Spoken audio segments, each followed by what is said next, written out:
I think the new live action Moana is getting a lot more hate than it deserves, and today on Popcorn and Root Beer, I'm going to break down exactly why I think the new Moana movie is worth seeing in theaters. Let's get into it.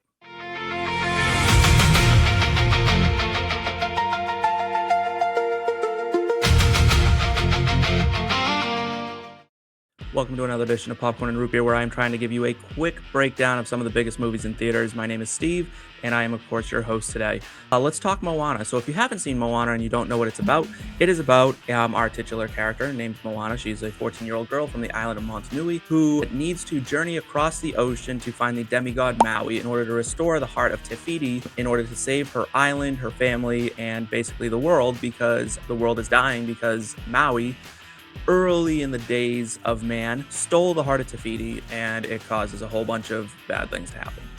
So now that you have the setup, let's talk about the movie, because most people know Moana, right? If you're watching this review, you probably have seen Moana. The main question, is it good? Yeah, it was good.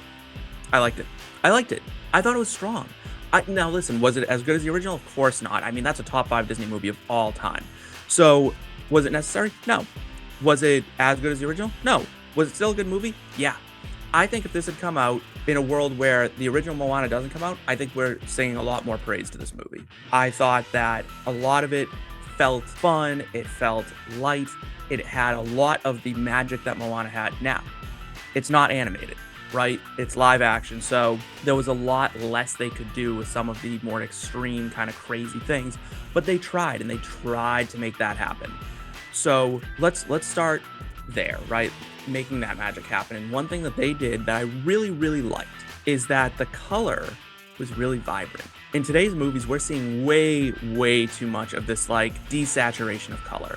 This movie was vibrant, bright, very pretty. The water was just gorgeous. The foliage was gorgeous. I thought the animation for everything from Hey the chicken to Te Kā, the lava monster, was extremely well done. What we're not going to do, right? We can dislike the fact that Disney put this out and say it's a soulless cash grab. Sure, I'll give that to you. What we're not going to do is lie. What we're not going to do is lie and say that the artists who worked really hard on this movie didn't make a good movie, didn't do a good job, right? Yeah, they did. There are places you can knock some of the production quality, lighting especially. They seem to lose track of where the sun is, often backlighting, especially right before like You're Welcome.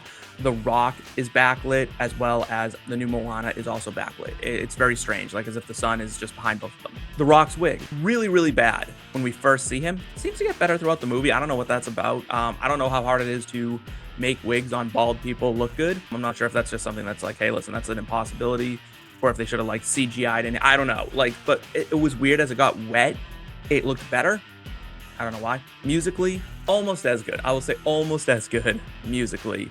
I don't know if the new Moana could quite keep up. Like, that's the problem, right? Is that we're comparing this to one of the greatest Disney movies of all time. And people may think that's recency bias. It's really not. It's been a decade, right? I'm a Disney guy. I'm a Disney fan.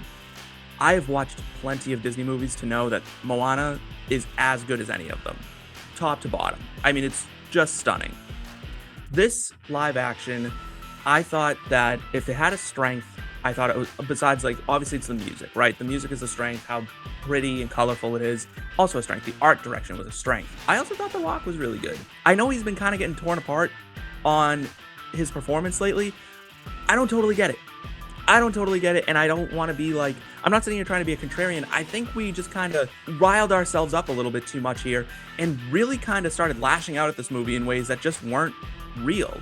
You know, if you feel like it's a soulless cash grab and you don't want to spend your money on it, that is totally within your right. But I see a lot of these reviewers coming on being like, The Rock phoned it in, The Rock did it. No, he absolutely didn't, and he wouldn't, because this was kind of his idea. This was absolutely something he really wanted to do. Like, and I don't think Disney would ever admit to it, but this movie was made now because The Rock is running out of time to play Maui. He's going to get too old.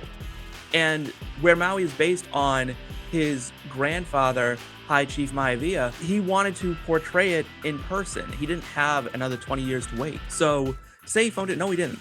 When he needed to turn up the acting, I thought he did. I thought when he had to get like serious and dour, he did. When he had to be playful and jovial, I thought he did. Was it an Oscar-winning performance? Of course not. But The Rock doesn't do Oscar-winning performances, right? I know he tried to in The Smashing Machine, but overall, that's just not what The Rock does. He charms his way through movies, and that's what he did here. I thought the supporting cast around Moana and Maui did really well. They were really strong. I thought watching, and I am not of Polynesian descent, so I don't know if it was accurate or what it totally represents, but watching that many Polynesian people on screen at the same time, dancing and singing and bringing that culture into the mainstream, I thought that was really cool, and I really enjoyed that. There was a lot to like about this movie.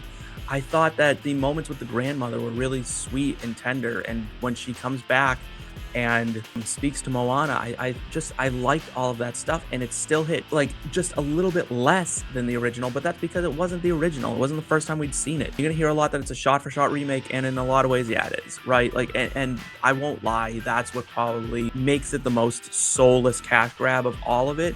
But if they had changed the story and put out a live-action Moana, I think that also would have upset people.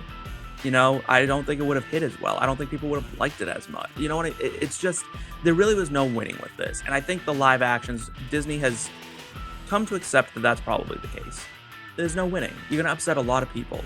Every time you put it out, people think it's a soulless cash grab. I think at this point, this movie and other live actions are kind of what you make of it. What you expect going in is what you're going to get walking out. I could put on my critic's hat and just, you know, try to be as objective as possible. This wasn't a just bad movie. I thought it was well made. I thought it was fine, right? Like 6.5, 7 out of 10, nothing crazy. Whereas the original is a 10 out of 10. So the problem is that, is my score a bad score? No, but compared to a 10, it looks terrible. That's what I'll say, is you're gonna get what you put into it. If you walk in with a positive attitude and you're like, you know what, this is gonna be fun, you're gonna walk out and be like, I had fun. If you walk in and you're like, fuck this, I don't wanna watch this movie, I have no desire to see this, you know, this is a soulless cash grab and it's gonna be shit. You're gonna walk out feeling like, you know, it's a fucking soulless cash grab and it was shit. So that would be my overall take on Moana.